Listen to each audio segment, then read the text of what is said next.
The action continues here in Port Elizabeth with myself, Courier Gang, here live from Aldous Raceway as we get ready for round 10 of SAGT. I'm standing on the grid for our normal start of the race, and that is, of course, the grid walk.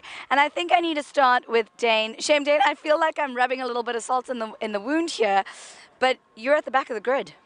Yeah, we had a bit of a nightmare. Had a great strategy in the previous race. Pitted early, got some fresh air, built a nice lead, and yeah, unfortunately on the second last lap it seems that we've run out of fuel. But it wasn't only you that had the problem, your dad had it as well, or Jason was driving at the time. What happened within the team? Yeah, I'm not sure if we looked at the fuel consumption for the first race and maybe overlooked the fact that there were a few laps under safety car. But you know, it's one of those things that's happened. We can't go back. Unfortunately, that pretty much means the end of our championship title. So yeah, look, we'll go out there, have fun today, starting from the back. It should be a more interesting race, and yeah, we'll see how it goes. That's not the only reason why you're starting from the back, is it? No, well, of course, low fuel means underweight as well. So yeah, all in all, just some errors from our side in the pit box to make sure the car can get to the end and at the correct weight. So we'll take our punishment and we'll look forward. All right, well, I'm going to leave you to it. Get your mind in the game. It's going to be a big one for you to kind of grab some extra points here. 100%, thanks. Cheers. All right, Dane Angel, some interesting information there. Obviously, weight was a bit of a factor. That is why the car is sitting at the back of the grid. He also had the fuel problem, which was the same thing that happened in the other Auto Haas Angel car. And that is why you saw those cars at the back or on the track stopped towards the end of the race. That also triggered something that was quite serious, and that was overtaking during yellow flags in the last race. So you'd see by the end of it that the standings actually changed and the positions of the cars changed as well. I'm now going to see if I can grab Nick Davidson here. Just a quick chat to him before he gets in the car. Nick, how's it going? How's it going? How's the day going? It's been very exciting for you. Awesome. I mean, the first session we had a little bit of a problem. Went off, and yeah, we're going to go this time and see if we can do what we do best and have a lot of fun. All right. Well, Nick, I'm going to leave you to it because I can see you're already getting dressed. I'm going to see if I can grab somebody else here as we walk down the track. Let me see. I see Jason's in the car. I'm going to move Marcel out the way if I can and get in here with a quick Jason. Jason, give me a quick comment. How's it going? Are we ready for today's race? All good, all good. You got to give me more than one word. We're going to try and do this quickly. I think we want to know if we've got enough fuel though. Did you check? Did you fill up before you got the car here? Ask the team there. I didn't go to the pit lane on purpose after that race because I thought someone might have gotten into a lot of trouble for not putting enough fuel in that car. We're going to move off. I'm going to see if I can get hold of Chelso quickly. I see him standing behind us speaking to Wayne Riddell. Chelso, great race last time out. You guys really had a lot of fun and there was a lot of action on the track. Tell us a bit about it. How was that experience? Well, I had to drive looking in my mirrors all the time, left and right, because these guys were coming flying past. I don't want to hold them up, so I sacrificed a lot of my position on the track to let them through, you know, because I could see, hey, there was a train of them there, four of them, and it was a hell of a dice. So I didn't dare try and hold them up, you know, but otherwise it was nice. I enjoyed it. I started and I finished. Yep. So. And that's the nature of it. You kind of have to enjoy yourself and then still look around at what's happening around you, right? No, that's it. I want to say to my guys, like I'm sharing a drive today. Start, finish. Yep. To finish first, you first have to finish, right? Absolutely, absolutely, absolutely. No, you're right there. You're right. You're right. All right, Chelso, I'm going to leave you to it because I can see everybody's moving off the grid. Thank you so much. That's Chelso Scribanti. He's sharing a drive with Nick Davison there. They, of course, aren't really competing for championship, but they're having fun out here, and that's exactly what the Southern African Endurance Series is all about, is having fun, drivers getting out here, and, of course, the fans enjoying themselves. If you are in the PE area, please do come and join us. We got Jesse Clegg performing later this afternoon. We've got Good Luck performing later this afternoon. It is going to be a lot of fun. And I know Stephen Koenig and Ernest Page, who are sitting in studio, are envious that we are here, right, guys? Yes, indeed, Kriya. Thanks for rubbing it in. You look like you're having a good old time over there. And I've been chuckling all day because I know that me and you have this bit of an ongoing joke going on. Every time I see you doing something that I wish I could be doing. But alas, we are in Cape Town and Steve-O is in Johannesburg, and we are watching some incredible SAGT racing. I mean, this has just been an incredible show so far. The guys have put on a show. The racing's been good. The cars have been fast, and the driving has been, frankly, quite impressive, especially for the top four guys, Steve.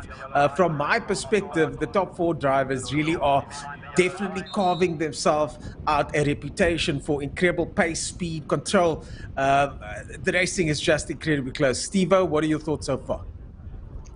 It's been amazing, but at the same time, I had to hit the books and go back to all that I've learned with the MSA courses with stewarding, because lots happened in that race and right after one another. I mean, Silvio Scribante and Arnold Neveling and the Charles Rangi's car, that Audi that is currently lined up in second place, passed under yellow. So they landed up with getting a bit of a ruler over the knuckles there. Dane Angel, exclusion from the results because he was underweight. He was meant to have 60 kilos. His base weight was 1,200. He was meant to be 1,300 kilos. I mean, that mixed the whole thing up. But now we've got to also start considering that they've now had success ballast put into the cars. So Michael Stephen is now running with 75 kilos. You've got Silvio with 60 kilos, and he's in first place at the moment. Charles Rangi's and Arnold Neveling, they've got 45 kilos in their car. And then you've got Aldo Scribante sitting with 30 kilos in their car after the last race. I mean, lots have gone on. You had to go to the books to try and find out and keep an eye on the social media. But now the nerves start kicking in. As we heard, the guys are focusing on the strategies, looking to maximize the points, and maybe going to keep their eyes out a little bit more to the marshal posts that are lurked around. Exactly, and I think we also got to mention the elephant in the room, the elefante in the room. If you're talking about the Italian cars over there, that overtake was under yellow flags earlier on. So Silvio Scribante was pushed back ever so slightly. So competitor 88 was reinstated back ahead of competitor 55 and competitor number 1. So yeah, there was some yellow flag overtaking, and rightly so. I mean, there are rules to motorsports, and we've got to play by those rules. And of course, those rules exist for safety. But you can't blame the drivers for taking the chance, taking the gap. That's what motorsport is about. You take what you can get, and these guys certainly did that. They also, they are going to take what they can get going into this next race, Steve. That's an ominous sight right there, isn't it? That's it. And Michael Stephen won the last race. Now he's sitting in third and has a chance to get a jump on the guys. But keep an eye on the front as we take a look. Lamborghini versus Audi, round number 3, right here at Aldo Scribante for round 9 of the SAGT.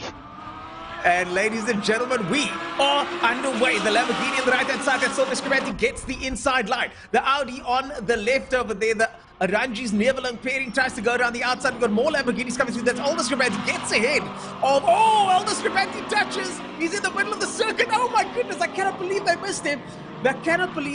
Michael Stephen goes through, but Aldo Scribante tries to get past Michael Stephen. They might have been a bit of a touch, nose to tail there. And the two leaders have now managed to get themselves away. That is exactly what they needed to break away from the field, but I'm sure there's more than enough cars. I saw the brakes locking up from Andrew Colbert, so he definitely has changed the color of his seat. I don't blame him, but our leaders are fighting. It's actually just a carbon copy of what we've seen all weekend. The Neveling and Arangi's pairing in that Audi has been absolutely fantastic, but then you've also got the likes of Silvio Scribante, who's just running away with it at the moment, but every time he gets onto the brakes, he's got a slightly lighter Charles Rangi's Neveling Audi right behind him. I remember Scribante's carrying 60 kilos in the passenger seat. As per the SRs, they have to have lead weight in the passenger seat. So now you've got this passenger next to you.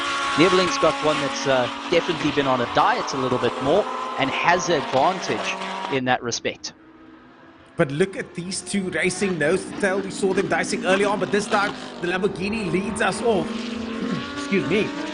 And a fantastic start there from Silvio Scribanti to keep the lead, to stay ahead, and looks like the rest of the field is slowly starting to catch up, because these two are going to be slowing each other down ever so slightly. There is Michael Stephen back in the mix. Aldo Scribanti all the way down now, so he's way down the order at this stage. But Michael Stephen chasing hard to try and get back to that lead pair there. He knows he's got the pace to match them, and he knows he's got the ability to overtake. We got Dane Angel, so we got the top 4 guys once again within striking distance of each other. Dane Angel now with something to prove after that dismal ending to what was supposed to be a fairy tale victory for him in the earlier race today.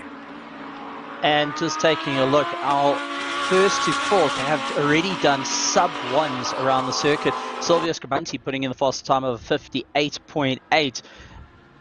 I've got to just add that there, because Charles Laranges and the Arnold Neveling car has done 58.9. That's so little. You blink at that same type of pace. Well, the exact numbers here, 58.814, 58.891. So exceptionally close, these two, and it's all about who can get the best track position here, who can keep the composure as the two of them come out of the final corner. Look at how fast these guys are going. Audi, Lamborghini, nose to tail. Around the outside goes the number 1 car, and can he do the dip around the outside of the first corner? It's a very tricky place to do so. He holds back, lets the Lambo go through. He knows that Silvio's had some issues around this corner before, so he will be aware of that as they make their way through the S's now. Who will get the lead as they make their way towards Hangar? So far, still the Lamborghini. They're absolutely sticking to the circuit, trying to figure out where they can go. Silvio taking that defensive inside line the whole time, forcing the Audi to go out onto the marbles, getting him away from the ideal racing line. And there we go. Just a little bit of late braking, and that has set the Audi back quite a bit. So Silvio's now got a little bit of air between himself and the Audi. He needs to try and start opening that gap a little bit more. Stop focusing on the mirrors and start focusing on the race ahead. They have got an hour of racing to do, so the strategy is going to come into play here. But I think Neveling and the car of Neveling and Aranges needs to start focusing on, okay, what are we going to do to try get a leap on these guys? Because going nose to tail and getting into boxing matches can end in one or two ways. Either both drivers walk away unscathed or they get hurt. Well, we saw earlier on the move to do, and I think something that Team Angel has done many times before, and successfully so, is wait until the back markers come and then go for the pit. So I reckon that a lot of the other guys are going to be trying that strategy now. We've seen it work at Aldo Scribanti twice now with that Ferrari, so I do think the other drivers will think the same way. And as soon as they make their way towards the back markers, which should be in about 10 to 15 minutes or so, one of them or some of them will dip into the pits, because then what happens is the rest of the guys get caught up in the pack and lose out time. And that's how we saw Dane Angel getting ahead earlier on, of course, until he ran out of fuel. But he was in front after the pit stops had settled down the field, and that was the move that he's done successfully, to my knowledge, at least twice so far. I'll take a look at the Audi going and sliding it around, getting a little bit loose through the corners, so that tells me he's just pushing it a little bit too hard, getting on that throttle a little bit too early, and that's slowly losing him time. He needs to try and dial it back a little bit to focus on what needs to be done. Finishing the race and trying to get ahead. Silvio Scribanti certainly has really become the pick of the bunch at this stage. His driving has been so good, so fast, so consistent. A couple of mistakes here and there, but it's usually within the battle, which is one of those things, you know, if you're going to play with swords, you're going to get cut from time to time. And Silvio Scribanti certainly has upped his game over the last couple of months, consistently in the pack, but now leading as they squirrel and squiggle their way out of that final corner down the main straight, past the start-finish line. And just look at the speed that these guys are doing down the main straight of Aldo Scribanti Raceway in Port Elizabeth. That's it, doing about 280 to 300 kilometers an hour before turn one, and then slamming on the brakes, slowing that car down as quick as possible is no easy feat. And putting at least 70 kilograms of force onto that brake pedal to just try and slow these cars down is no easy feat, and will slowly start wearing you out, where driver fatigue starts kicking in. Yeah, the Audi seeming to concertina effect in that hairpin over there. after Hanger, Steve. That does seem to be the place where the Audi does have a little bit of speed after the S's through Hanger and into the hairpin. So that might be the overtaking opportunity for the Audi, because for the rest of the course, it does look like the Lamborghini has got some serious pace. That comes a Lamborghini Huracan over there. GT spec, of course, GT3 spec, international GT3 spec. All of these cars for our listeners and viewers out there are spec to international SRO regulation. So these cars should technically be able to compete anywhere in the world in GT3 racing. And at the moment, they're competing in South Africa, where GT3 racing has a bit of a resurgence and a growth over the last couple of months, hasn't it, Steve? You're completely right on that one, and it's beautiful to see these cars coming to the SA and just really showing what they can do. But it's also fantastic to see our local talent showing what they can do using years of experience, or even guys that have just made their way through karting. We go talk to Gwanda McKenna, who drove the Audi GT4. And he's put on such a spectacular performance. We got Arnold Neveling, who's gone and represented South Africa overseas in a Porsche Cup car. I mean, we talk about talent. This is what we've got in the series. Yeah, Sylvia Scribanti, of course, a Works Opel driver many years ago. Also with a rich karting background. Michael Stephen, one of the winningest South African champions, if I'm not mistaken, over 7 championships on his mantelpiece. So the top 4 guys, of course, Dane Angel with a karting background and multiple championships under his belt as well. So the top 4 guys definitely are worth mentioning. Dane Angel, Michael Stephen, Aranjis, Neveling, Sylvia Scribanti. These drivers are very, very fast in anything with 4 wheels. And here we go now in these very expensive, very fast pieces of equipment, international spec GT3 cars, the finest racing one can see on the planet. And we're watching it right now live and in person, as we can see, well, at least Kriya's watching it in person, as we can see the Lamborghini, the 2 lead cars once again making their way past. Time spent, 8 minutes and 45 seconds so far. Still 51 minutes of racing to go, so plenty of action still to see. And all these drivers will be biding their time until the pit stops start to happen in the next 15 minutes or so. Then I'm going to open the can of worms for commentators' curse here. Ernest, when do you think is going to be the optimum time to go and get your mandatory pit stop done and dusted?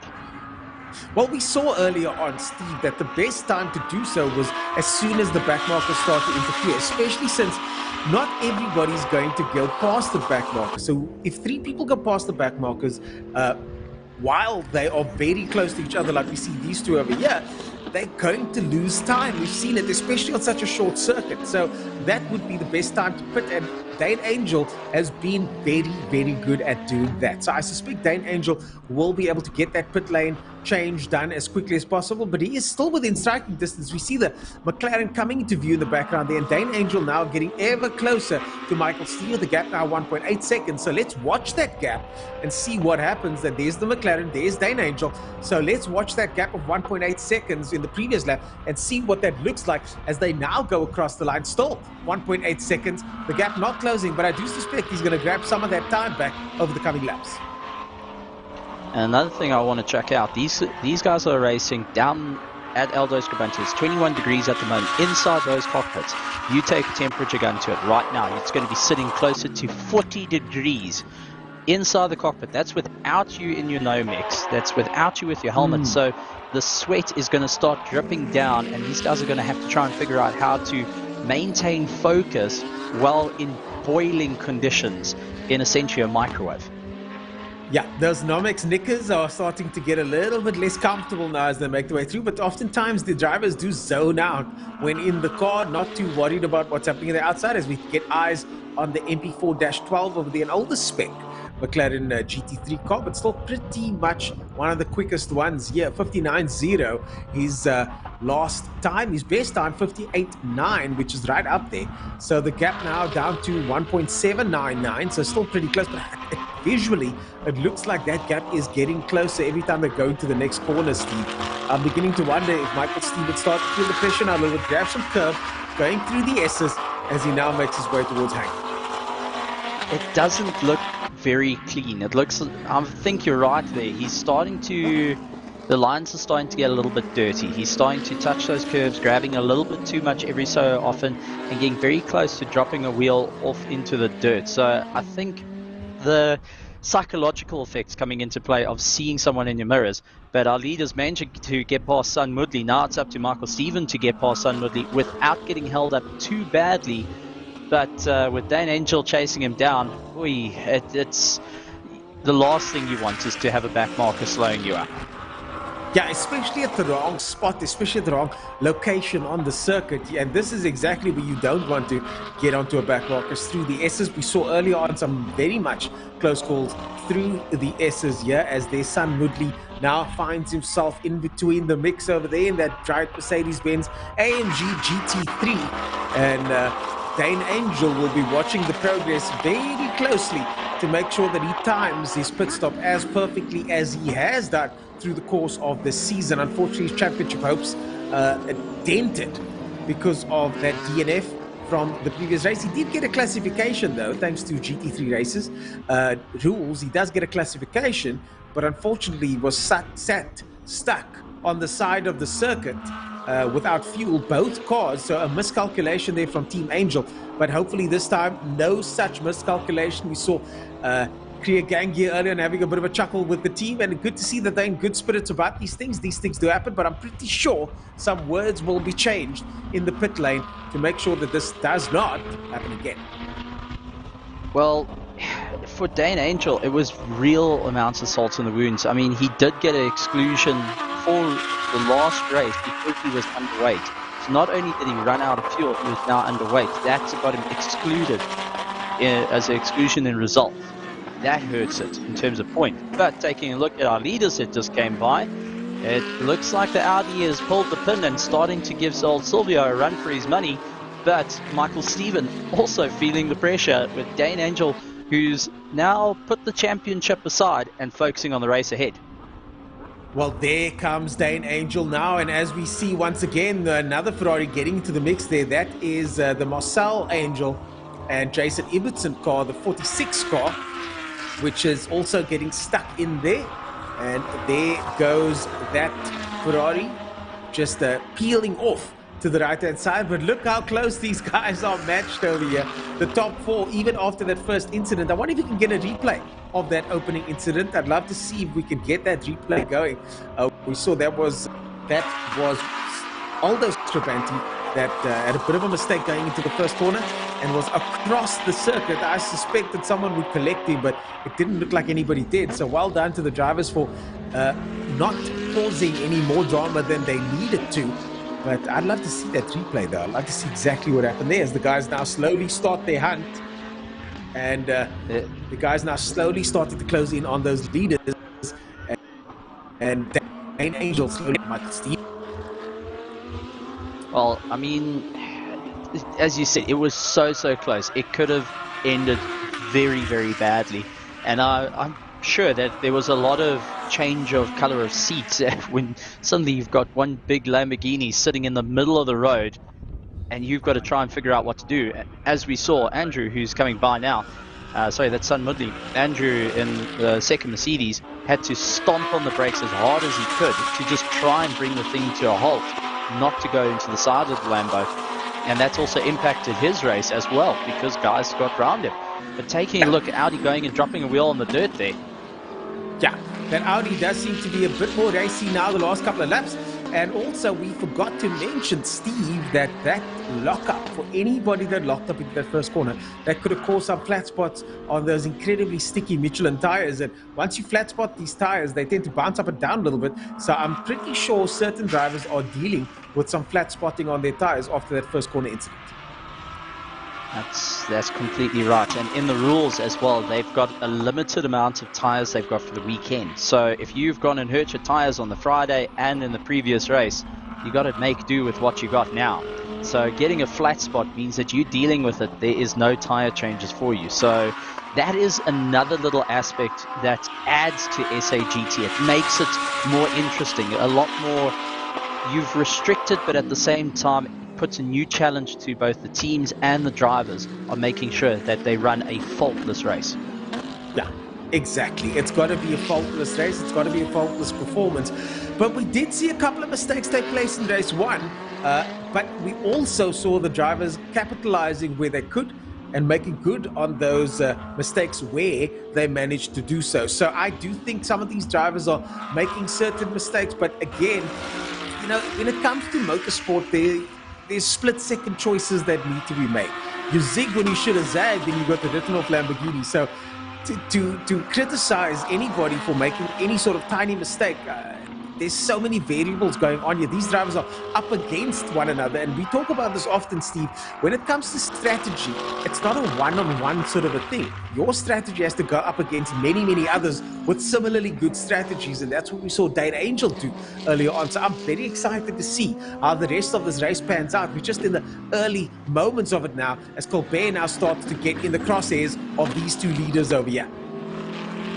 Last thing that Silvio wants to see at the moment, he wants to try and get past Colbert as quick as possible on the main straight, because that Audi is chasing him and he knows that it seems like the Audi's a little bit better under braking. So maybe a bit of work on the brake bias there, maybe there's a little bit of change in setup.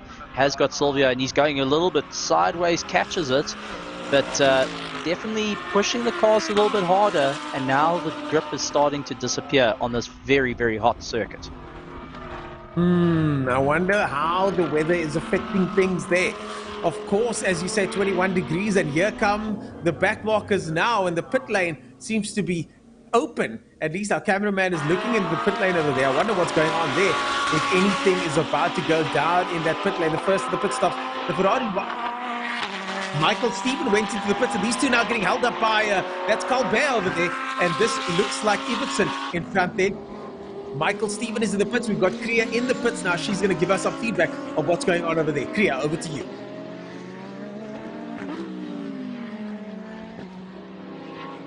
So we're just missing Kriya over there. We're going to have to reset that link. I apologize for that, folks. Unfortunately, we are having some signal issues in Port Elizabeth at the moment. Our team has been there all week trying to fix it. We've actually set up our own little internet over there. So I apologize if there's been any sort of communication issues there. We're waiting for Kriya to come back to us as we cut back to the action on circuit.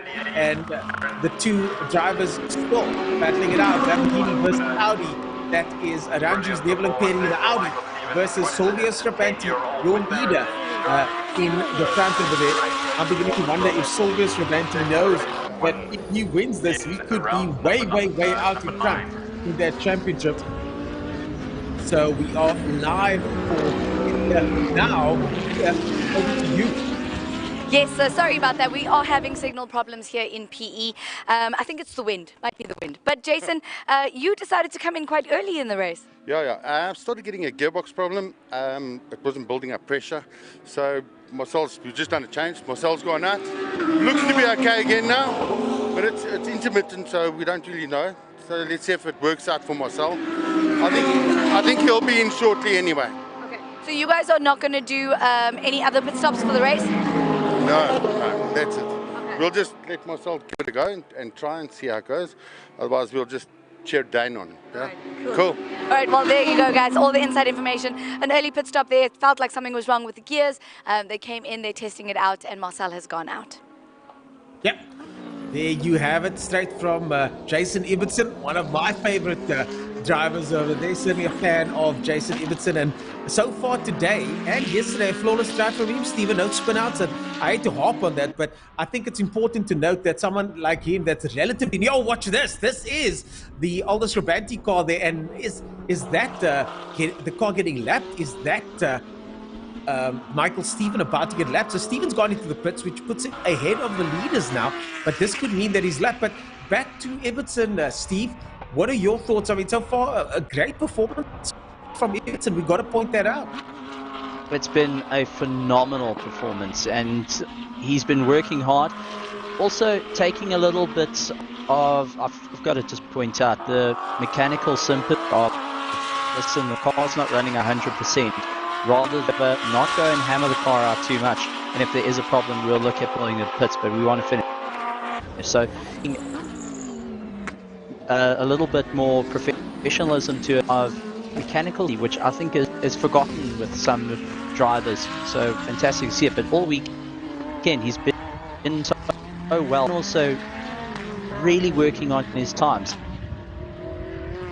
So, yeah, Steven just cutting out there, so I'll keep talking a little bit. And yeah, rightly so, man. These drivers really are leveling up quite hard as we get eyes on one of the Ferraris over there. That is the 51 of Dane Angel.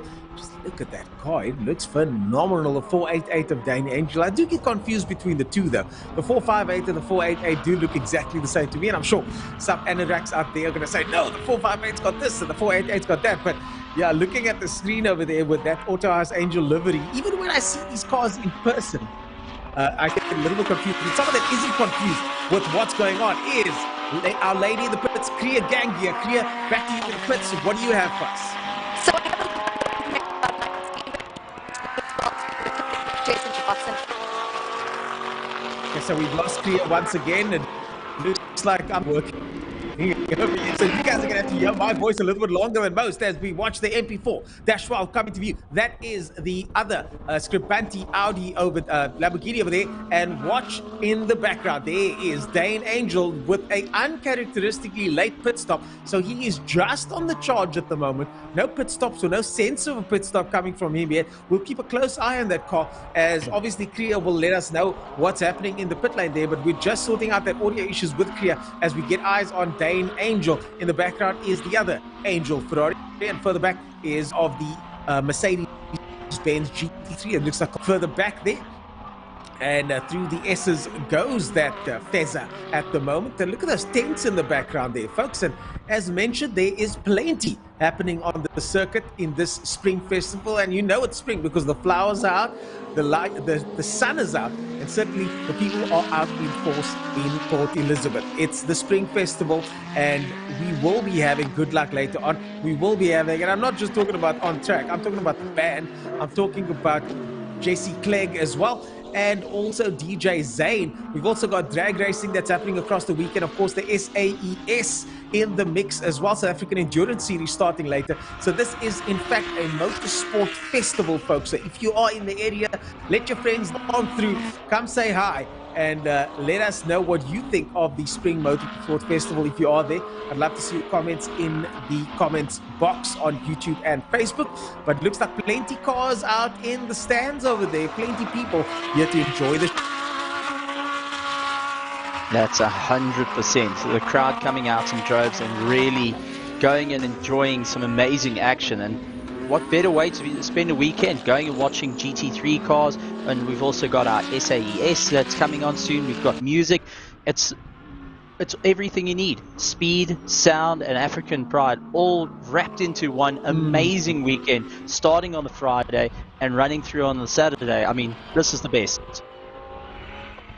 Kriya is in the pit lane and hearing that our audio is sorted out as Sang Moonli comes past. Kriya, what have you got?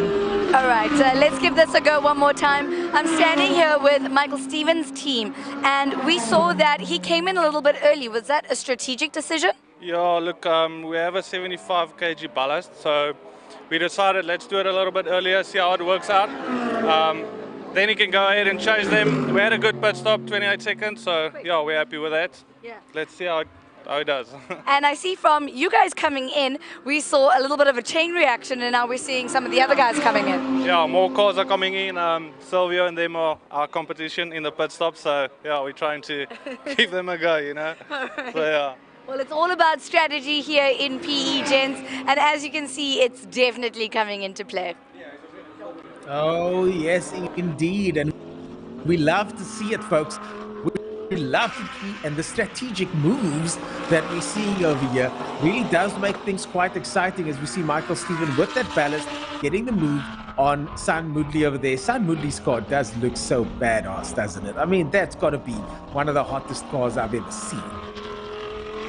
It's, you know what, the Mercedes AMG GT3 has always looked quite a menacing vehicle, and what I enjoy is the front engines. I've always enjoyed front engine GT3 cars. I loved the Chev when it was around, and when the Aston Martin, Bentley not so much, that was more of a Queen's car, but the Mercedes and having two of them here, and especially they are the newest spec Mercedes coming out and racing here in SA, is fantastic to see. Also, engineering on them, very, very clever. The engine is not overhanging the front axle. It's actually behind the front axle, making it closer to a mid-engine vehicle. Just getting that balance right on it, and it's been quite a dominating vehicle overseas and has been performing well in the hands of Andrew Colbert and also Son Mudley, going and having a huge amount of fun. He is one of the gentleman drivers, and he's pointed out that the car is very, very forgiving. So what you're saying is that because it's a front engine car that's actually so well balanced, I do think that a rear engine car is way more difficult to drive, although ultimately probably a better race car in the pure sense of the word. But definitely, I think the front engine car, personally, I prefer front engine cars just by the way that the natural balance of the car, as we see the Son Mudley car go past, I mean, just looking straight up, resplendent, majestic over there. Just for me, the perfect representation of a GT, of a true GT car, a front-engined GT race car like that. But these days, what we do see more of is the mid and rear engine layout with the Lamborghinis, Ferraris, etc. The sports and supercars coming to the fore. That's completely correct. And if you want to know the difference between a front engine and a rear engine in terms of driving characteristics, a front engine will naturally have more understeer, while a rear engine car will have a little bit more oversteer. So it's a little bit more twitchy through the corners. It's perfect for a track like this where you need that cornering ability, but it doesn't help if you're on that razor's edge the entire time. It wears you out. So there's a give and a take. There's no true this is the best. Each of them have their pros and cons, and the SAGT series going to different circuits has shown the light on every single one of them, on what are top performers and what are great cars to. Personally, I have to go to one car we saw yesterday, and that was the Aston Martin. Yeah, the Aston Martin was just, I was looking forward to seeing it again today, but we will see it again later on. Driven by Mr. Hill, of course, teamed up with Michael Stephen many years ago in this series, but now takes that GT3 Aston Martin to the South African endurance race later on, and I look forward to seeing it in practice. They were looking very fast last night, doing minute deads in that car, which is about the pace of the front runners. So I expect that we're going to be seeing that Aston Martin flexing its muscle, flexing the ALF muscles, and in the SAES later, which you can stay tuned for, folks. We've got 6-hour race split in two later on this afternoon. But back to the action here with 29 minutes past, 30 minutes to go. We are at the halfway GT race. Eve, what are your thoughts so far? Who do you think is looking good so far? So far, we've got Ranji's in on Arnold Neveling driving at the moment. Dane Angel in second place over there. And I'm trying to see where Sylvester Brady's now position according to the standings. So the pit stops have shuffled things around. We're going to wait and see if that changes back after the pit stops are all completed. I'm taking a look at it. Dane Angel has really leapfrogged his way up, but I don't think the Charles Ranjis and Neveling car has pitted as yet. And I think we're starting to get past that perfect point to go in pit. Running it a little late into the race, we've seen it actually work negatively, and that you've got to put a lot of spacing there.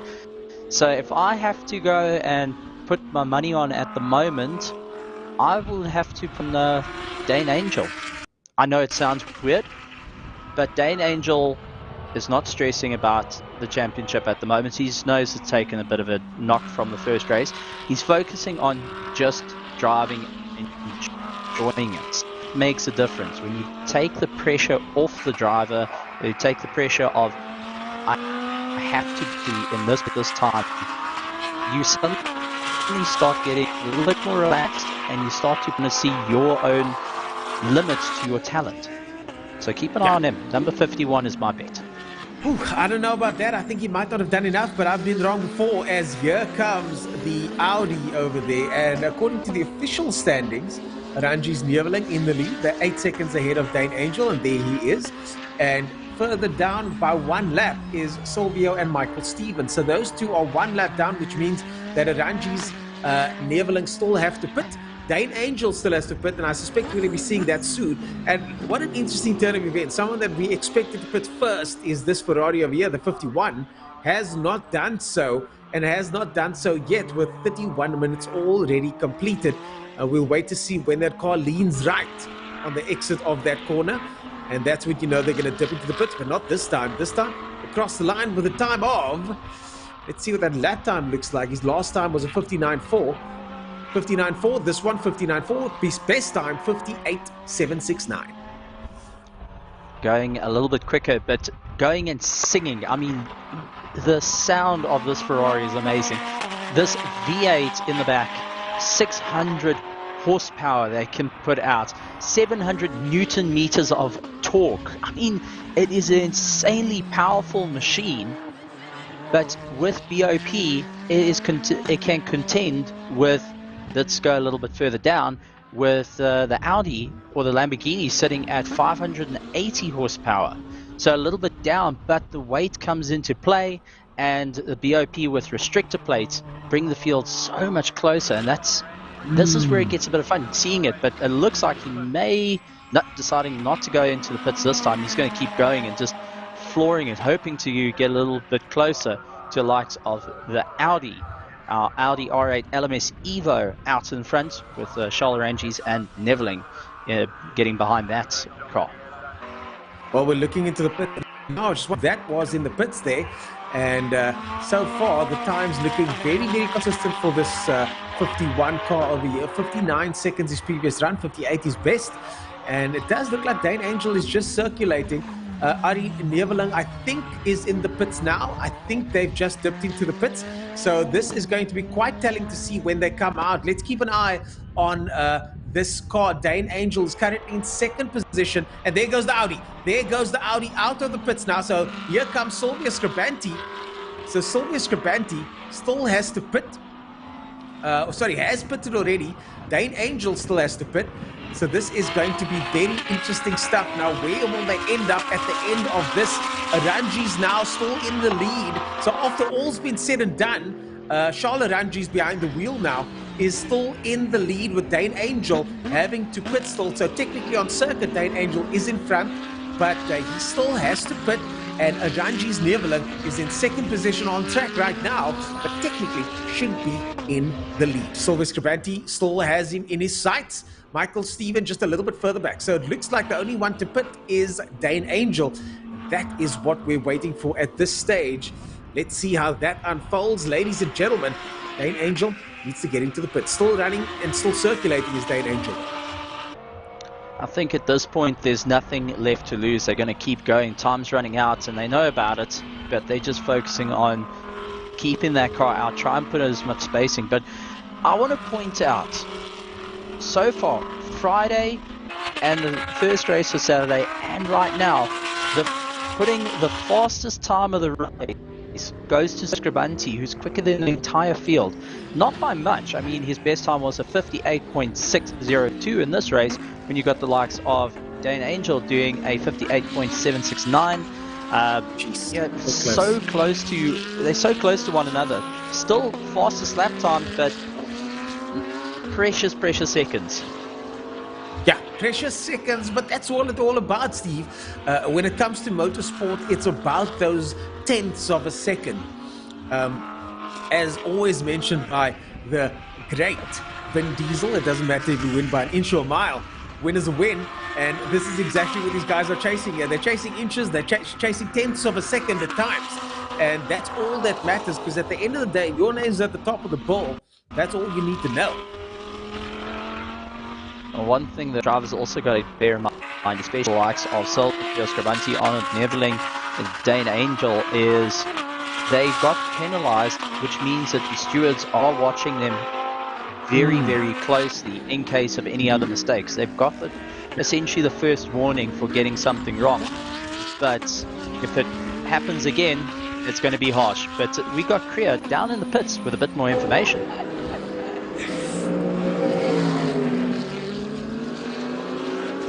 Oh, with Dane Angel still having to pit, there's a lot of action happening down here, so much so I got completely distracted there. And I've got Arnold with me. Arnold, great stint. What a push from you guys. Yes, thank you very much. Kind of got stuck behind Sylvia, so I thought, you know, let's save some tyres. Hopefully he pits before us, which he did, and after that it just gave me a chance just to try and put in some decent laps. The pit stop went really well. The guys did such a good job, so we managed to jump in him in the stop. So now we just got to try and stay there for the end. Yeah, so I'm looking at your times at the moment. You guys are about a second behind, in front of Silvio. So literally what Charles needs to do now is just kind of keep that lead. Yeah, absolutely. You know, just stay calm and make the car as wide as possible. Sylvia is very quick, but it's so difficult to overtake here. We saw in race 2 that, you know, it got a little bit of carnage here and there, so that's why I thought, you know, let me just sit in second and just wait patiently. You know, it's an hour race, so let's see what we can do at the end. All right, so now all that has to happen is Dane's got to come in for his pit stop, and that lead should be yours. Yeah, that is the plan, so let's see. All the best, Arnold. Thank you very much. There's no inside information, guys. I promise I won't get distracted again, but let's go and check out what else is happening in the pits, because I know that Chelsea just came in. Maybe we can, or actually Nick just came in, so maybe we can go have a chat to him.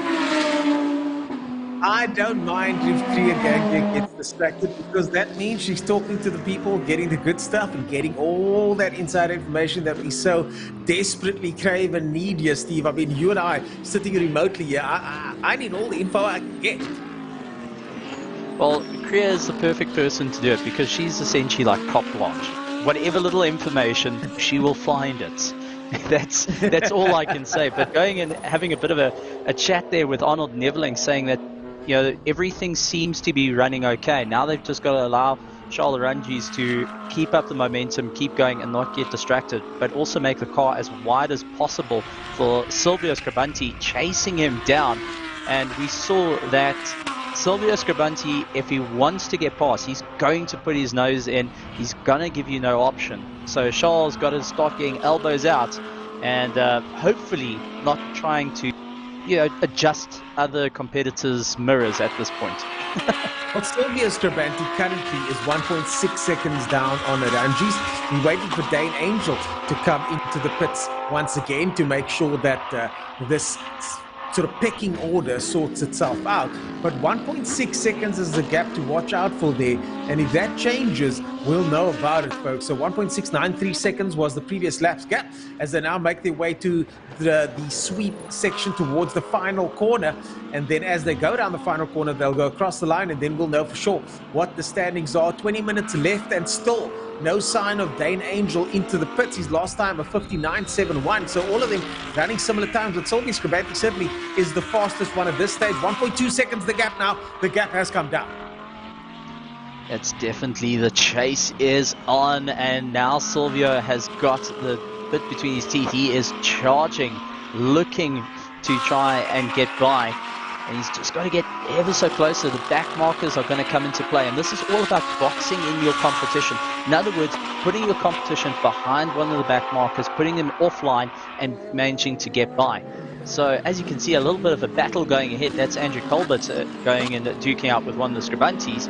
And now you've got our essentially net leaders right onto the back of them as well. Yeah, and this is what Silvio was hoping for. Hopefully getting these guys bunched up a little bit. Maybe he can pounce. Oh, it looks like the 1-2-3 car of Colbert over there pulls over, gets out of the way. But in front will be Silvio's teammate in that other Lamborghini, and that's exactly what he needs. Look at this now. There's no gap on track at the moment. Silvio Scribante has a look down the inside as they make their way towards the first corner. Will he be able to do anything about it? No, he does not so far. It's still early days, though. Still plenty of time remaining on the board. Silvio Scribante is going to try and do something as they zig and zag their way through the S's now, but this time, no gap between them. The gap is, in fact, quite negligible, and Silvio Scribante will know at this stage that he's got the pace on Charles Arangis, the leader so far, right in front of them. But there's one man that will have something to say about this after the pit stop, is your on-track leader, that is Dane Angel. And could he be the one? Dane Angel's gone into the pits, Steve. Dane Angel is in the pits, so now we will wait and see exactly what happens as these two make their way towards the finish line. So Dane Angel going in, playing a little bit of a long game here, and this is Charles Arangis' worst case scenario, trying to thread his way through, but also getting held up. So now he's in the tow to try and pull himself along, but not where you want to be, stuck between Yeah. teammates and you're all sole alone. Yeah, Chelsea Scribanti in the mix there, and it looks like Aranjis has taken the lead. Aranjis has taken the lead. Dane Angel is still in the pit lane, so Dane Angel making his way up the pit shortly, and there he goes past. I think that's him that just came past now. So Dane Angel now in third position. Aranjis Neveling in first place. There's Kriya watching the action take place in the pit lane. Wheel spin for Dane Angel out of the pits. But unfortunately, too little too late at this stage, as Sylvia Scribanti and Charles Aranjis have made their way past and lead Dane Angel by 4.5 seconds. What's the old saying? Leaving 11s on the top. Well, the thing is, what we've come to know about these cars is that their traction control systems are quite aggressive, so they won't let the cars wheel spin off the line. But a lot of the guys switch the TC off. Oh my goodness me, the flag's out there. That is a blue flag waving to let the black Lamborghini know that these two are coming through. But oh my goodness me, Sylvia Scribanti, when you see Sylvia coming, you know there's action on the way. So they are now currently trying to get away from Dane Angel and Michael Steven. Dane Angel, the gap now 5.5 seconds. The gap between these two now absolutely negligible at just 0.03 of a second, and another Lamborghini in front of them to deal with. And of course, Chelsea Scribanti partnered with Davidson, and Alder Scribanti are the two other Lambos on track, both in black.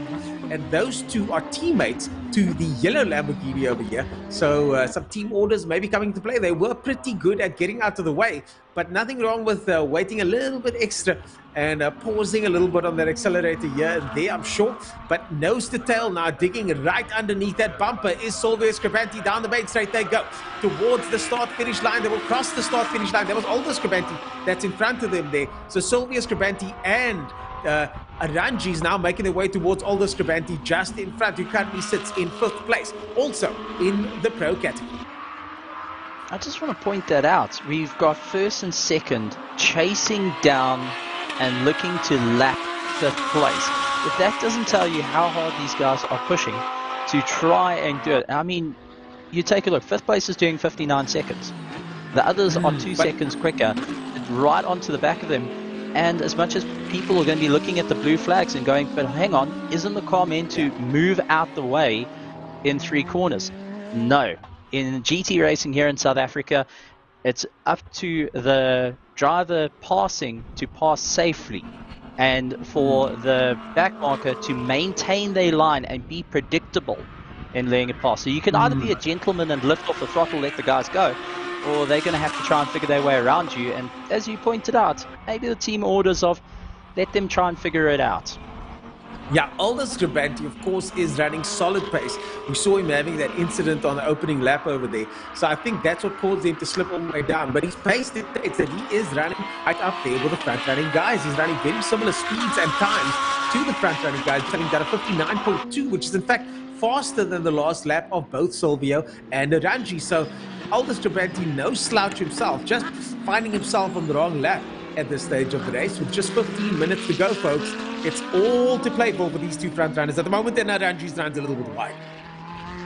This is now starting to get nerve-wracking because of how close they are and all to play for.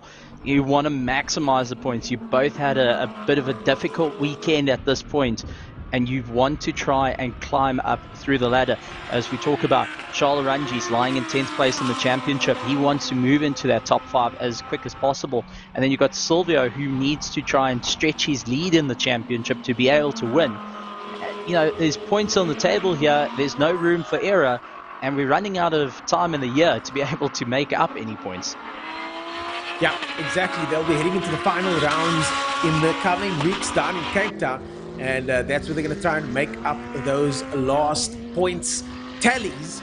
But at this stage now, it's all about who can get the most points in this final heat of the weekend for the SAGT. Of course, no more racing for SAGT after this other than the SA Endurance Series. So these guys know that they want to get that cherry on top of the proverbial cake over the next 13 minutes or so, because that's how much time they've got left to do it. Currently, Ranjis leads us off. Silver Scribanti in second place, just half a second down, or basically depending on which part of the track he's on. Let's see the distance now. We'll get an indication of what that gap looks like. That gap is 0.39 seconds. Dane Angel just a little bit further down the road. Let's check how far Dane Angel is. 5.3 seconds. So they are getting away from Dane Angel. Michael Steven just behind him. Aldous Scribanti now in front. Andrew Colbert in first place in the AM category. Chelsea Scribanti Davidson second place in AM. Momia third in AM. And fourth place in AM is San Mugli. Marcel Angel and Ibbotson seemingly out of this race at this stage. Now, they were complaining of not getting enough pressure in the gearbox, and that's to actually get the clutch to force the gears to engage. And now these are Tiptronic gearboxes, so it's not like you can just crash change it. You can't just push past the synchros or anything like that. You have to go when the computer says, hey, there's a problem here, I'm not going to change gear. That's the problem. You can't bypass the system. So it's all to make sure that everything runs perfectly. But sometimes having a manual gearbox does come in handy. The Audi going defensive, Charles Ranji is just going and making sure, leaning to the middle of the circuit, forcing Scribanti just to come off the throttle a little bit, just leaning enough that you can't make a move, but he's not completely offline. Well, it does look like Angel is still in the race. He just came past the start-finish line earlier on.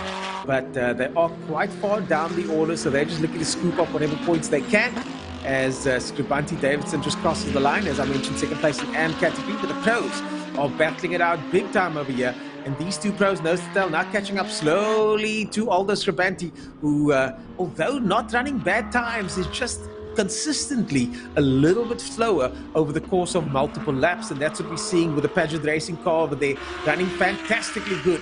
As well as Silver Scribanti, who has not skipped a beat and has not lifted that nose off the back of that Audi for the entire duration of this race. And here we go, back into turn one they go. They've got a black Lambo in front of them that could shake things up a bit. Of course, that car being lapped, but he does not, as mentioned by Steve earlier on, need to get out of the way. He's just got to stay on his line. But it doesn't help that he's going almost exactly the same pace as these two. And here comes the Kemsa car now. The Kemsa car looking up behind that Audi, trying to get past any way that he can. But can he do it though? Just a few more moments left. 11 minutes and 19 seconds left in this race as we make our way through to the hairpin at the top of the hill. This is where I think it's actually coming into the favor of Charles Ranjis, because he's in a slight slipstream from the likes of our fifth place Aldo Scribanti, that's helping him a little bit down the straight and forcing Silv to work a little bit harder. But it takes one moment where Aldo just is a little bit slower, and Silvio will be in a prime position to try and work their way through. You can be sure the teams are talking to one another, and Charles Ranjis at this point does not want to be looking in his mirrors and wants that black Lamborghini to absolutely disappear off the circuit so he can try and open up a bit of a gap in the remaining parts of this race. Yeah, the remaining parts of this race is what it's all about. That's the only focus at this stage, trying to get past this Audi. Now we see the 80 Audi of Mo Mia up in the distance. That's the MJR car. And Mo Mia will need to get out of the way quite quickly. And look at the way they bunched up now. Look at the way they bunched up now. Scribanti having to get out the way. Squeezes the door on Ranjis. Oh my goodness me. That is not going to be good. That's not going to go down well with the stewards at all. As Aldo Scribanti squeezes the door closed on Ranjis over there. Ranjis makes his way through. And that is not going to be something that's going to go down well with the stewards. We've seen the issues so far, the guys overtaking under yellow. But Steve, what are your thoughts on that incident? I'd love to see a replay of that as well if you can. Exactly who was in the right or who was in the wrong there with that one. I think that Ranjis had a great drive going into the corner where Aldo was battling a little bit, and Aldo decided he's going to go and try and take his normal line, not forgetting that the Audi is now charging at a hell of a pace right next to him. And yeah, a little bit of roughhousing there, but please do note, as soon as Ranjis got by, when it came up to Silvio, Aldo's just went and slowed down quite dramatically all of a sudden. And Silvio says, thank you very much, I'll keep going. And that's what we were talking about. You don't have to give the position, you don't have to move out the guy's way immediately. It's up to the car passing to pass you safely and for you to maintain a predictable line, a predictable safe line if you're the back marker. So as we take a look on the replay, you can see diving onto the inside, going at about 2-3 kilometers quicker, gets onto the dirt, just ran out of road. He did come from quite far back in Aldo's defense over there. That's it. We talk about absolutely licking it and sending it. That is it right there. Yeah, no, he sent it all the way down the inside there, didn't he? And man, that was from a long, long way back. He took the moment, he saw the gap, took the gap, and Charles Arangis now seemingly finding the pace that he was missing in race 1 and yesterday. He's going to want to win this one for himself, for his own sanity, and for his own edification. It does help the confidence when he can walk away with a win just like this one, if he can keep together for the next 8 minutes or so, with 8 minutes on the clock. Silver Scribanti not giving up at this stage, both of them running exceptionally similar times over here. This is like one of our Polo Cup races where the drivers are doing exactly the same times, but only this time going much, much faster and much more interesting and better looking equipment, if you ask me. I'm just going to point out the common between that is because we've got the best South African talent and world-class talent here racing right now. I don't think you can get this anywhere around the world. Yeah, you can't beat South Africans who go side by side. Oh yeah, South African motorsport drivers are some of the best in the world. We've seen that whenever our drivers go overseas, we're often used to driving with open differentials, and when the guys get overseas, they have trick LSDs, and our guys tend to go quite fast in those situations. But we are currently in Port Elizabeth, folks. If you just joined us, this is the South African GT Series, where the premier GT Series in the country, with some of the fastest cars in South Africa, all on the same circuit, all evenly balanced. And even though they are very evenly balanced, you'll hear the turbos chuffing as the cars go by every now and then. You'll hear the NA screams of a V10 engine, and of course you'll hear that roar of that Mercedes-Benz AMG GT3, all on the same circuit, all going at very similar speeds. As here comes Dane Angel now, the 51 car, behind Aldous Scribanti, a little bit out of striking range at this stage, Steve. I don't think he's going to be able to do much in the next 6 minutes or so. I think it's going to be a bit of a get comfy where you are and grab popcorn. Unless the front runners have a bit of a squabble with one another, I don't think Dane Angel is going to be attacking first and second anytime soon. But that being said, it isn't over until the checkered flag comes down and you've parked your car on the trailer. Yeah, exactly.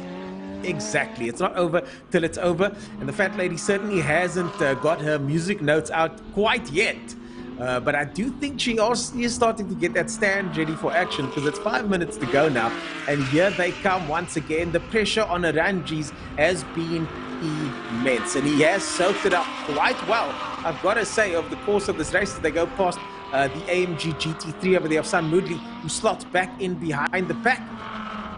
Just trying to see if that's Colbert or Moodley. That looks like Colbert. I apologize.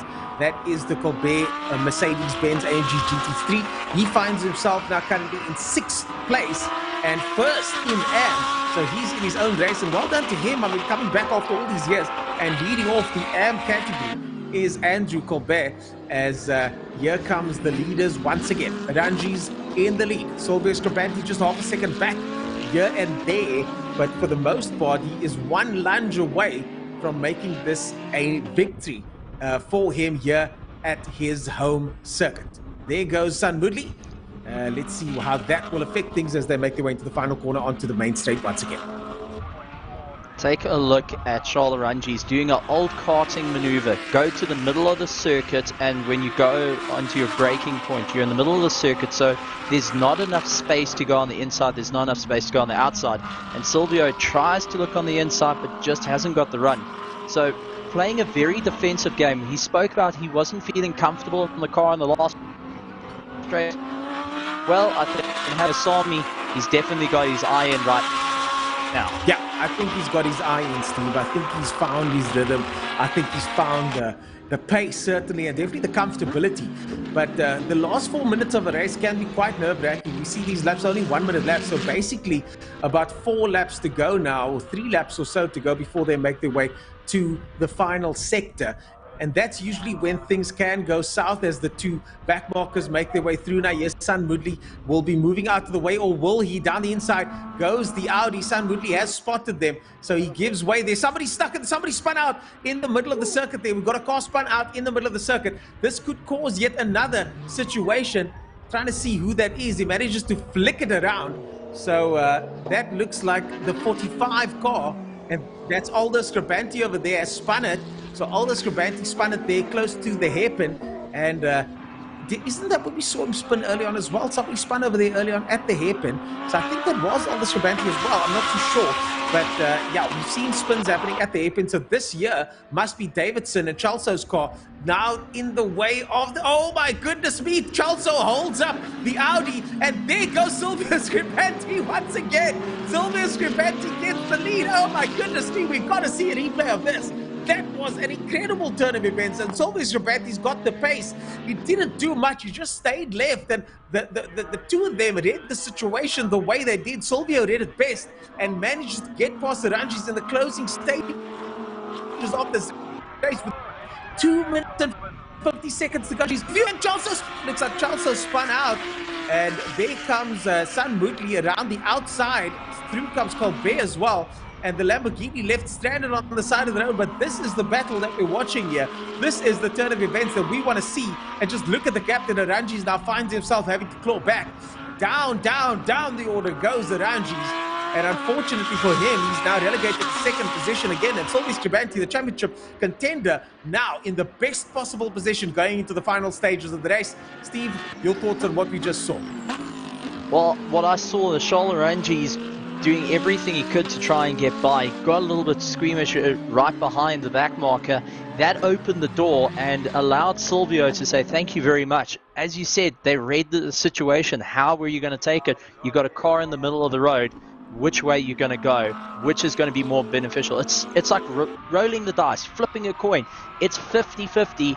You don't know what you're going to get. But at the moment, Silvio Scribanti is looking at getting 35 points added onto him for his championship hopes, and that is exactly what he needs going into the next round in Cape Town, just to extend that gap. But Charles Aranjis at this point, I'm sure, is not that car. Good thing the camera's not in there. I'm sure we'll be hearing some very interesting words.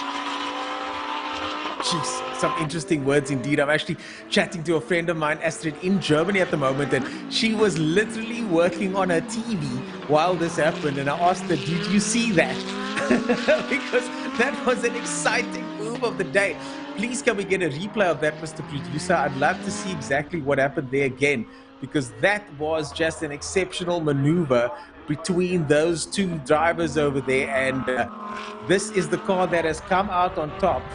He is now be waiting for the flag to drop. He's got another lap to go.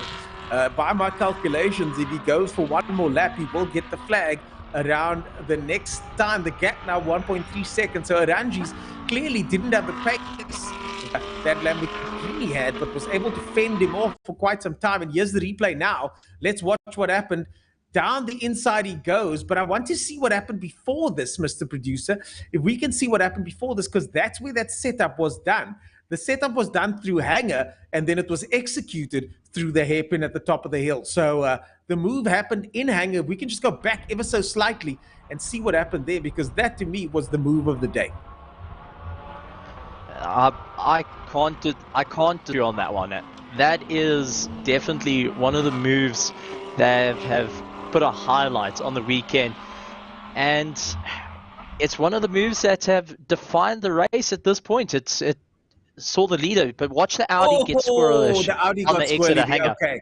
Okay, so the Audi got squirrely on the exit of hanger, and that left the door wide open for, he probably jumped off the gas there ever so slightly, maybe a dab on the brake to settle the car, and that's not where you want to do it in hanger. If you've got a car slowly in front of you and you lift off going through hanger, the back gets very loose, especially in a rear engine car like that, and that's what we saw happen right now. The people in Port Elizabeth are treated to, and we just missed the checkered flag, looks like it. We just missed the checkered flag thanks to the replay, and there is your winner, folks. There goes your winner. Silvio Scribanti has taken the win, ladies and gentlemen, in the most spectacular of ways. And I don't think there'll be any protests on this one. There might be, but I don't think there's going to be anything much more to say about that. Aranji's Neveling gets second place. Dane Angel comes home in third, just 7 seconds back. Michael Stephen in fourth place. Aldous Scribanti in fifth. Andrew Colbert, the first of the AM drivers, gets first place in AM. Scribanti and Davidson get second place in AM. And Angel and Ibbotson limped their car across the finish line to get first in the Pro-Am category, followed by Momia and Sun Moodley. An incredible turn of events there. Well done to Silvio Scribanti. Take a bow, Mr. Scribanti. A fantastic performance from him to come through and capitalize where he can. The marshals giving the thumbs up there. They've been entertained. You know it's a good day's racing when the marshals are happy. But obviously they're also supporting some of their home guys there. That's Michael Stephen, one of the hometown favorites over there. And to all you people watching the races, I see those open boots of those Audis and Golfs there enjoying the racing. I hope you guys are having a good time out there today.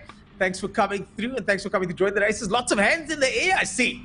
Big rounds of applause getting sent out to the drivers. So the crowds are well and truly entertained here at the Spring Motorsport Festival in Port Elizabeth. My name is Dennis Page, joined by Stephen Koenig. Steve, whew, what a race weekend it's been so far. So far, and that is the phrase of the day, so far, because there's still plenty to go on. But what's amazed me is Silvio has had a problem with his car, got into a different car, had weight put in that wasn't set up to have that weight, jumped in, had a fantastic race today before, then had this race where it hasn't been an easy run for him. He didn't run away with it. It was good, hard racing, and I'm sure he can be absolutely thrilled with that. Today alone, he has scored 67 points to his championship. So, going to have some smiles there and got a bit of a lead to Dane Angel heading into the final round in Cape Town. It's going to be exciting. Oh, it's going to be insane. My hometown. That this time, hopefully, I'll be able to smell some of the fumes. At least pop in on the Friday to go check out what's happening. Look at the wind pumping over there in PE. Lots of wind happening in Port Elizabeth. Of course, no surprises there for the locals, I'm sure. But now the drivers need to sort out the formalities, shall we say. We saw plenty formalities taking place earlier on with drivers' protests and the like. But this time, though, I don't think there'll be quite as many protests, disputes.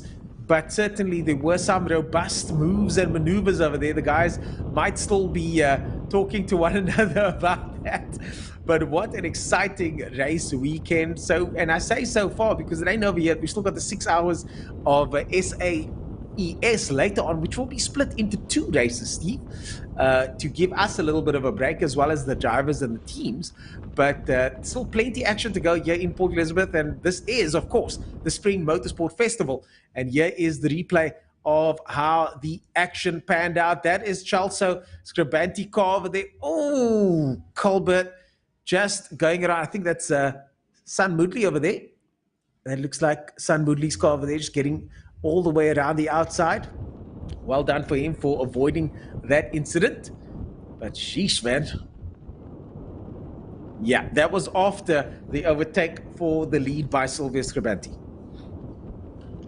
It's so close, and at that point it is a split-second decision, and well done to him for going and managing to catch the car. Even though it was getting sideways on the dirt, no traction, he was able to keep it all together. So, you know, hats off, and it really shows up and down the field the talents that our drivers have. This is world-class talent, and as much as we say the back markers, they are hands down the fastest drivers here in SA, duking it out in some amazing machinery. It's really been such an amazing one, and I'm a little bit hard. My heart's heavy at the moment, knowing that SAGT is done at Aldo Scribanti for now. It's a bit sad to even say that. Yeah, exactly. And I mean, it's now heading into the later stages of this weekend, and these drivers will only be back here next year for the rest of next season, the 2023 season. So this is the final race in PE, but it's not over yet for them. They still go down to Cape Town for the incredible Cape Town 9 hour, which is happening later on this year, of course. And then, of course, the SAGT race is happening at Cape Town as well. So these drivers will make their way down to Cape Town as they start to prepare the podium here now in PE for the final podium ceremony of the weekend for SAGT. But man, these SAGT guys provided some thrills and spills today. And I've got to say, the top 4 drivers definitely starting to carve themselves out. Now what we will see, Steve, and as is the case as Mo Mia gestures and gesticulates loudly over there. Quite the ever passionate Mo Mia. I love to see it. And there is Angel as well in the customary black and yellow livery. But this is what you'll start to see as the people and spectators get closer to get some picks. You start to see that the top 4 guys will start to get more and more competition. We know that Marcel Angel can compete with these drivers as he did in East London. And we'll see the top 4 become the top 5 and so on and so it goes. But at the moment, Sylvester Banti, Ranjis Devling, Dane Angel and Michael Stephen, definitely the top 4 guys in this weekend's racing so far. But I suspect we're going to see Marcel Angel back in the mix again once he gets that car a little bit quicker. He did mention that the car of Dane Angel, the 51 car, is quite some way faster than the 46 car that he's piloting. I can't wait until the post-race show that you're usually involved in, because this is going to be a lot to go and compile into such a small program because of all the thrills and spills from Friday to Saturday for the SAGT, through having to look at the rule book and see what's happening. It's been amazing, but it also shows how hard these guys are pushing, how far the series has come.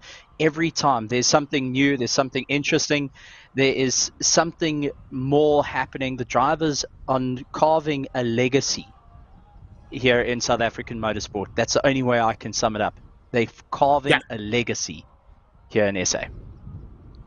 Well, they certainly are. These drivers are making sure that they are getting noticed. Their names are going up in lights. And I mean, geez, what an incredible turn of events for these drivers here. Just amazing stuff to see. Love to see it. Love to see the type of driving that we're seeing here, the level of competition that we're seeing here. And I think this is going to be something that will grow and grow over the coming months and years. Definitely something that will grow and grow. And you just made me completely nervous now, because now I've got to start getting ready to prep that post-race show, because there's just so much action that took place here. But I've got to say, it does make it easier to do a post-race show when you've got this much happening in these races. Usually, with any sort of race this long, it's start to finish the same old. But these guys have made it very, very exciting to watch, and definitely exciting to talk about. That's the case. I don't know where to start in the, where you're going to start in this, because if you think about it, Friday they raced into the night. They had their night race. So at East London, they raced from early morning all the way through. So from night to day, now they've gone from day to night. It's been a new, unique challenge thrown at them. Today has been spectacular, close racing amongst the entire field. Despite all the thrills, all the spills that have been going on, the field have been very, very close to one another. It is going to be amazing heading down to Cape Town. And I've got to ask one thing. Since you are a Cape Townian, you are excited to see them, and you're also a fan of the rain. Are you starting to do your rain dance a little bit early? Oh, no. I don't want to. I'm only a fan of the rain if somebody else has to drive in it. But I got to say, though, when Cape Town rains, the circuit is exceptionally slippery. But these guys are running some of the best Michelin rubber money can buy. So it will be interesting to see how they do in the wet. They're on wet weather tires.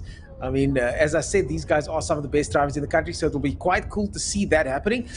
Killarney is an iconic circuit, and a circuit that's very near and dear to many of us. And because of the 2 long straights, we see lots of overtaking at the end of those straights. 2 very, very long straights connected by a tight corner at the end of one and a fast sweeping corner at the end of the other. So definitely something that I think will be suited to these types of cars. But we'll have to wait and see what the racing looks like. I think we're going to see big fields at Killarney late in the year. And we're going to see lots and lots of action, just as we've seen today. And of course, none of this would be possible without our sponsors. And you can see them popping up on your screen at the right-hand side. That there is the symbol for Africa Race Together. which is the collective of support as brought through by the owners of the South African Endurance Series. And you can watch that in the pre-race event. There you see MJR, Marius Jackson Racing, and of course, Michelin in there as well as one of our sponsors. So these sponsors making sure that this event can take place. So where possible, if we can support them to help them make this possible, that would be fantastic. Of course, maybe run some Michelin rubber on your road car. Maybe run some of that racing fuel in your weekend race car. I don't know, but man, I'm just glad to have been part of this and glad to have seen this go down like this. Steve, incredible stuff. That's it. You've summed it up perfectly. I think if I had to put the same type of rubber that these cars are using on my car, my little Chico Golf doesn't have enough oomph in it to be able to turn a wheel, I think. But it's just been exciting and nice to see the crowds coming out, enjoying the music, even if you're not a racing fan, even if you think racing is, guys going around in the circles, what's the point of that? You get to enjoy the music, you get to socialize, you get to meet new friends, you get to meet old friends, even just make friends. You just be around everyone, guys going out and camping at the circuit. It's something that we've missed for a very long time, and it's beautiful to see because there has been a change in motorsport. The fans haven't been coming to the circuit, they haven't been camping, so it's nice to see it happening there. It's starting to come back. This is starting to be the revival of premier racing in South Africa. It's the revival of what racing is. People coming together under just the passion of being petrol heads and also to come and enjoy the music. I mean, Jesse Clegg's out there. That is going to be fantastic, and it's definitely going to be a party. I've seen him once before, and the crowds go wild. He goes and has a lot of fun out there, and we can't forget our DJs as well. It's awesome. Yeah, the Spring Motorsport Festival and Seasonal Motorsport Festival is something that is not to be missed. Of course, it's unlike anything else. And the thought process behind it is that we need to combine the different elements so that anybody can come to the racing. Everybody likes fast cars, but you might not necessarily like GT cars. We've got drag racing. You might not, you might like music. We've got music too. You might like the beer garden. We definitely have that. So there's plenty to do here at the Spring Motorsport Festival. And this is one of the coolest parts of this type of racing. You really get to get close to the cars. That is the skid pan section at Aldous Krabanti. The cars have to go through there for the ceremony. And just look at all those people. They crowded around trying to get a glimpse of these cars up close and personal. Those engines are still warm. Those tires are still a little bit soft. So that is really one of the best times to get up closer. Steve, we're about 2 minutes away from our podium presentation. Any final closing words from you before we get ready for the SAES, or South African Endurance, that will start later on this afternoon?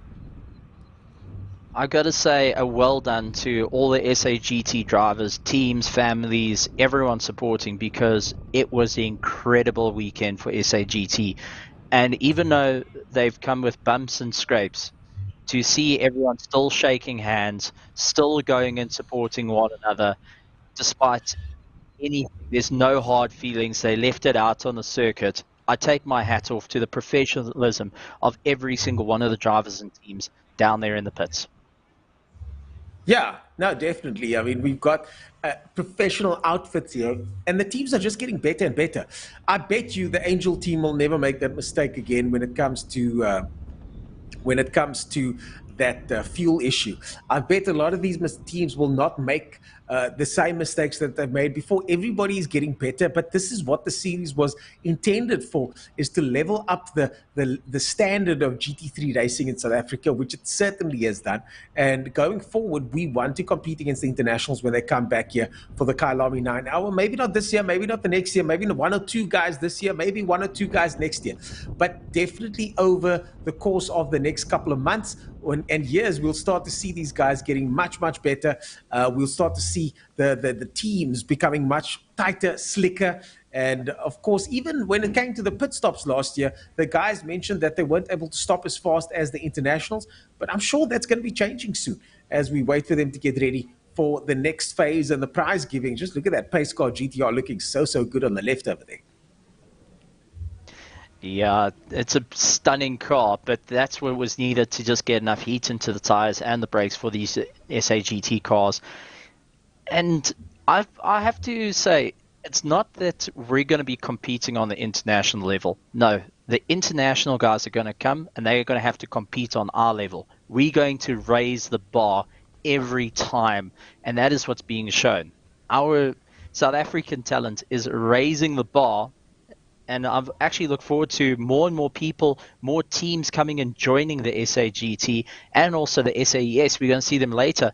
Also, very interesting that the SAES has been split into 2 3-hour races, and that's to help the guys get a little bit of work done on the cars, just in case of the failure, in case something goes wrong, because we know that endurance racing is difficult. So they get a second chance if something goes wrong to put it back together, which is fantastic to see. It was a decision by the administration team, the drivers, the teams, and even the families. So I can't wait to see how it all works out. Uncle Stephen, big smile on his face as he walks away from the McLaren heading towards the podium. And, well, hopefully Kriya knows how to run, because I'm sure that Silvio is going to be through the moon and testing how far the non-alcoholic champagne can go.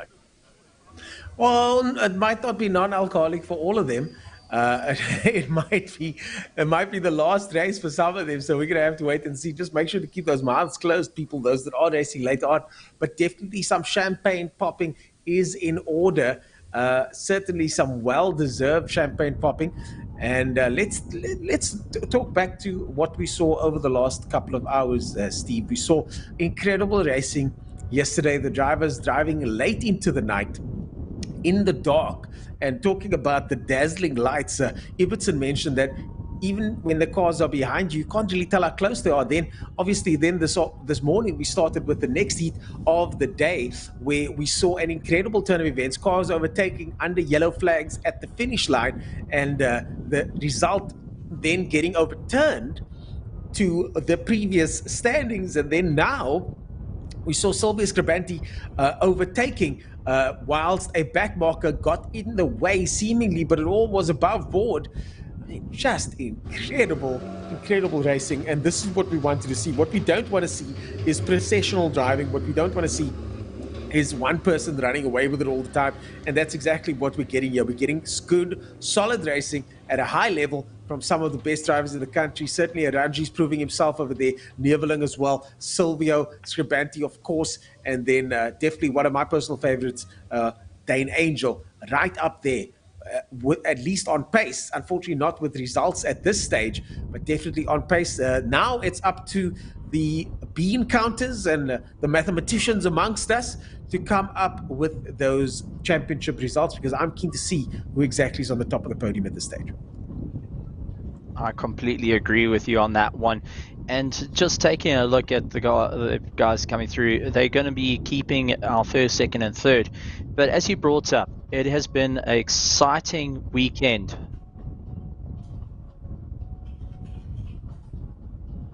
Yeah, it has certainly been an exciting weekend, Steve. The flag's still flying in Port Elizabeth at this stage. We wait for Kriya Gangia to give us the thumbs up. Once that podium is in place, there sits one of the Audi R8s. Jeez, that thing looks good. That looks like the MJR Audi. Marius Jackson Racing, driven by Mo Mia, who this weekend got himself some good results. Maximizing the points for his championship with the M-Class, and also the Pro-Am's doing incredibly well. But I think Kriya's a bit lost for words, like us, because of the amazing action. And I think when she was down in the pits and got distracted was also because you look at the incredible racing out there, I'd also be lost for words. Yeah, there goes the Kemza Lamborghini. So looks like the cars won't be on the at the podium. It looks like the drivers will be alone at the podium, it seems. And they're obviously just collating those results. The results have to be official before they can have a podium ceremony. And it does sound like they're almost ready. And to those of you guys watching, to those that are listening, and to those that are at the live event, my name is Raceday, joined by Stephen Koenig. And this was an incredible, incredible experience to sit here and watch the racing with you. I'm going to wrap it up on my side, but it's not over yet, folks. Still plenty racing to go. But first, I'm going to hand over to Kriya for the podium ceremony. Kriya, I hope you got those goggles on. I hope you got your burb handy. Maybe a screen between you, because champagne is about to get popped, my friend. Champagne's about to get popped.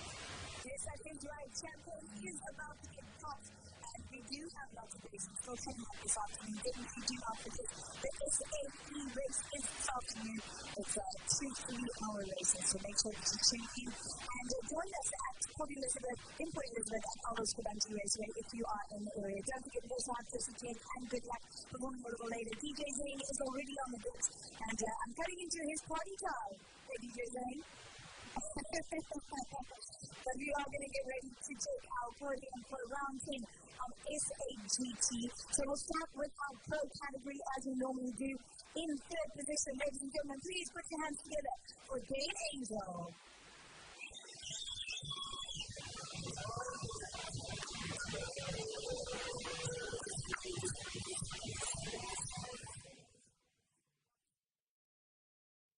Second position, please put your hands together for Sarah Lorenzies and Aaron Wondering.